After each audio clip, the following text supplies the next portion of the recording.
Committee on Higher Education and Workforce Development will come to order. I note that the quorum is present. Without objections, the chair is recognized to call a recess at any time. Welcome to today's hearing on post-secondary innovation. And thank you to the witnesses for coming to testify on such an important topic.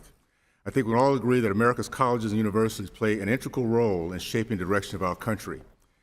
They cultivate young minds as well as serve the pragmatic mission of preparing students for our nation's workforce. I also think we should all agree that this mission cannot be fully realized without colleges and universities graduating students at a consistent rate. This is the modern problem of the university system. 4 in 10 students do not complete their degree. Our current system is unaffordable, inflexible, and outdated. One major reason is the Higher Education Act, HEA, which provides legislative framework for post-secondary institutions, hasn't been fully updated since 2008.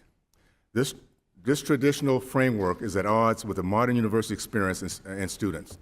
Over 30% of today's students are non-traditional, meaning they could be 25 years or older, part-time enrollees, full-time workers, or other unique situations. In order to promote access and completion for the modern student, the HEA needs to be revisited. Thankfully, universities are charting a path for Congress already. First, universities are distancing themselves from the conventional wisdom that measuring students' learning should be based on a set number of credit hours. Colleges are embracing competency-based education, CBE, to challenge the 4-year, 120 credit hour orthodoxy. CBE redefines education by the meaningful standards of skills masters versus the often arbitrary standard of credit hour completion. CBE is picking up steam on university campuses. Over 1,000 CBE programs are available at about 130 schools. Any reform to the HEA should recognize the alignment of the fundamental college mission with CBE and make it easier for these programs to exist.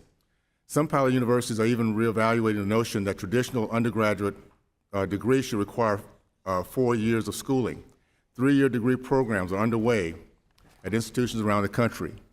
By overhauling curriculum in a way that allows students to learn the skills and materials they truly need, these programs provide solutions to issues of student completion and debt. Of the innovative practices being discussed today, the rise on online education is perhaps the most obvious institutional shift since the last HEA reauthorization. The post-pandemic world has a very different relationship to the internet than existed in 2008. Not only is the internet a means of communication, but it also now serves as a mass forum for remote jobs and education. We must avoid calls to overregulate online programs that connect students to critical opportunities in post-secondary education.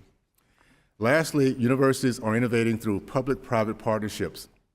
By engaging with private companies at every level of education, students gain irreplaceable hands-on career experience. In particular, HBCUs and MIS are doing a fantastic job of partnering with private companies to ensure that their students have in-demand skills for the modern workforce.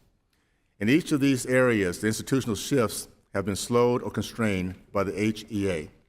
To the other side of the aisle, there's a wide bipartisan consensus that we need to give students more pathways from a successful education to a successful career. Let's start today. To the witnesses, we welcome your policy recommendations on how we can achieve these goals and strengthen American educational system to serve families, students, workers, and taxpayers better. I look forward to hearing from you and from my colleagues on this very, very important mission and issue. With that, I yield time to the ranking member for her opening statement.